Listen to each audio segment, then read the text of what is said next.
Bonjour mon frère, ma soeur, shalom, shalom à vous tous, auditeurs de cette plateforme dénommée le pain quotidien.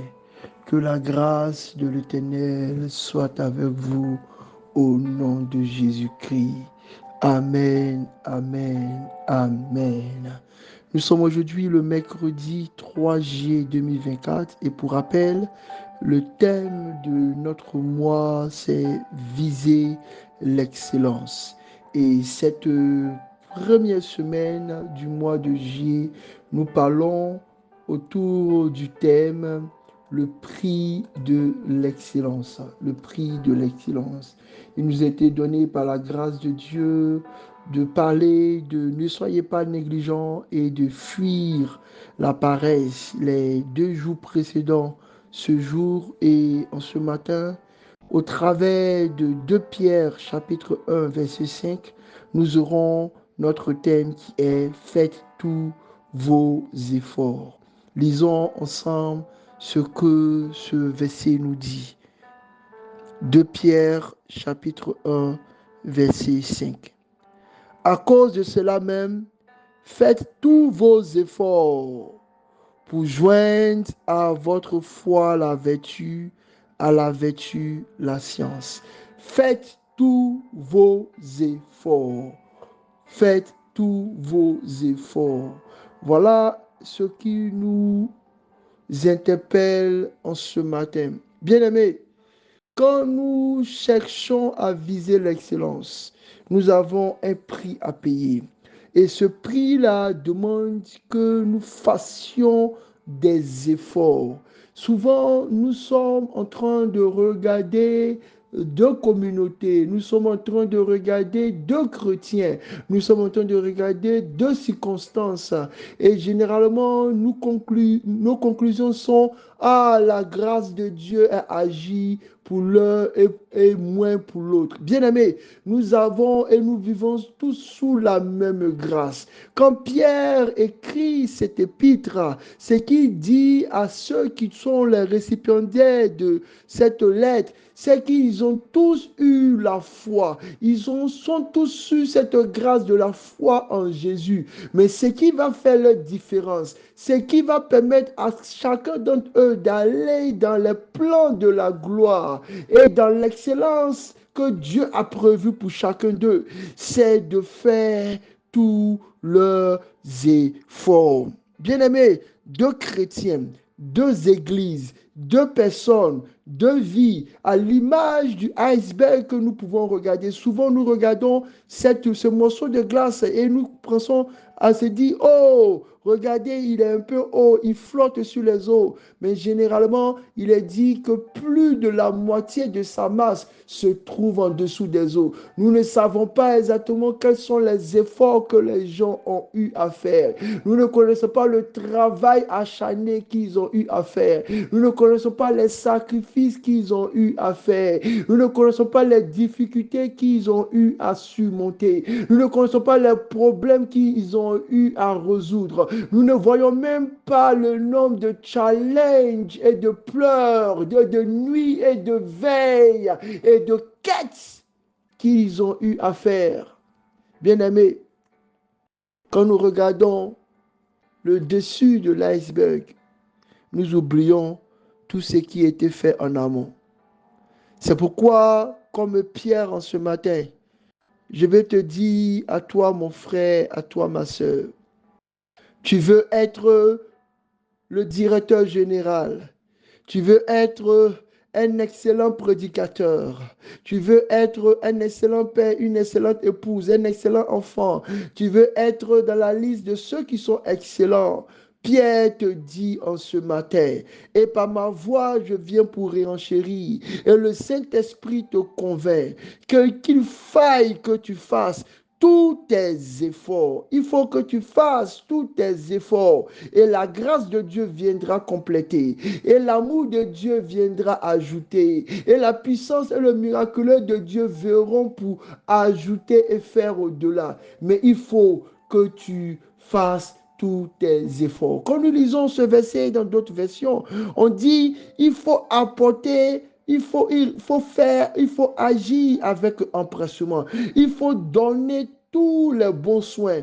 Il faut apporter tout son zèle. Il faut agir avec diligence.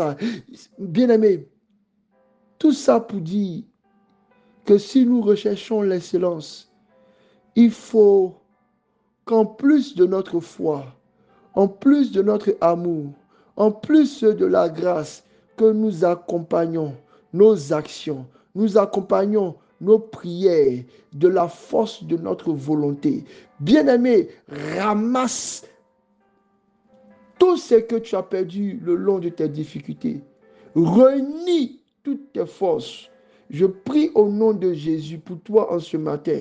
Si tu avais perdu tes forces et que tu avais été découragé, démotivé, ou que peut-être même il te manque de force, que le Saint-Esprit t'accorde la force. Mais si nous recherchons l'excellence, si nous voulons être la plus belle communauté, la plus grande communauté, la communauté la plus joyeuse, la communauté la plus sympathisante, la communauté la plus aimante, la communauté la plus puissante, si nous voulons être la communauté où il y a plus d'onction, où il y a plus de grâce, où il y a plus de miracles, bien aimés, il va falloir que nous rassemblons toutes nos forces et que nous fassions tous nos efforts.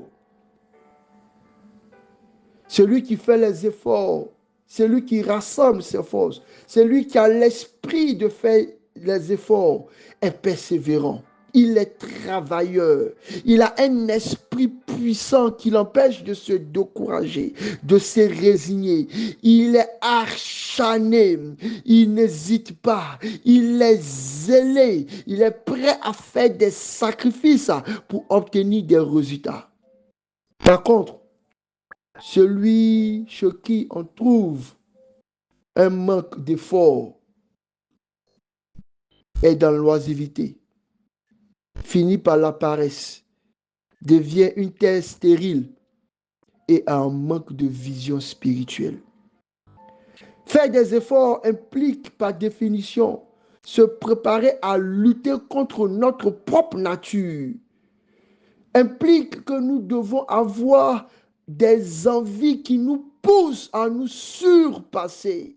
Bien-aimé, il faut que la vision de notre salut, la vision de notre prospérité, la vision de notre bonheur, la vision de l'Église Rehoboth nous pousse, nous impulse et nous provoque quelque chose de nouveau, afin que nous déployions toutes nos forces, afin que nous réunissons toute notre énergie, afin que nous rassemblons toutes nos puissances et toutes nos connaissances pour aller essayer, mieux qu'essayer, faire au-delà de ce que nous avons déjà fait.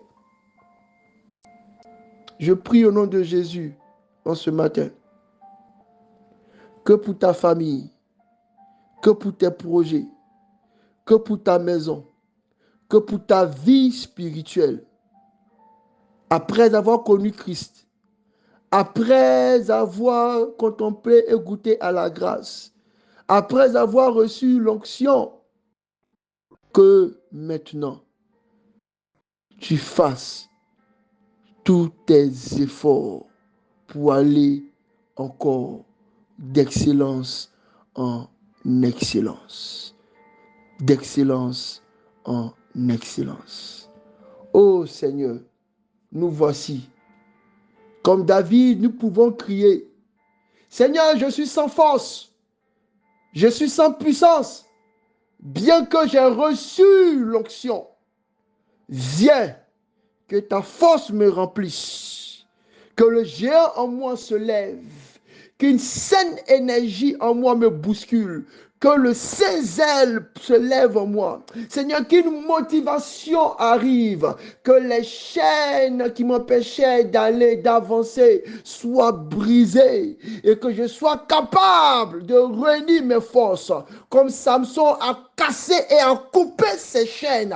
Seigneur, que les forces de l'Éternel reviennent en moi. Ce qui m'empêchait d'aller en avant, ce qui m'empêchait d'aller en avant, ce qui m'empêchait d'aller en avant, je le brise maintenant. Je réunis toutes les forces de l'Esprit de Dieu dans ma vie. Je réunis toutes les grâces de Dieu dans ma vie. Que la vision du salut, que la vision de la prospérité, que la vision de l'élévation, que la vision du succès, que la vision de l'excellence, je puisse l'atteindre. Parce que, oh Dieu, tu souffles en moi, tu souffles en moi une force nouvelle et tu me donnes la capacité et tu me donnes le pouvoir de mobiliser toutes les forces physiques, les forces intellectuelles, les forces morales, les forces spirituelles, les connotations angéliques, tout ce dont j'ai besoin pour que je puisse aller de l'avant dans la vie et que Rehoboth puisse aller de l'avant dans la vie et que mes projets puissent aller de l'avant, tous dans le sens de l'excellence. Que le Seigneur, mon Dieu, Dieu de force, Dieu de puissance, m'accorde maintenant d'aller dans le chemin de l'excellence. Bénédiction.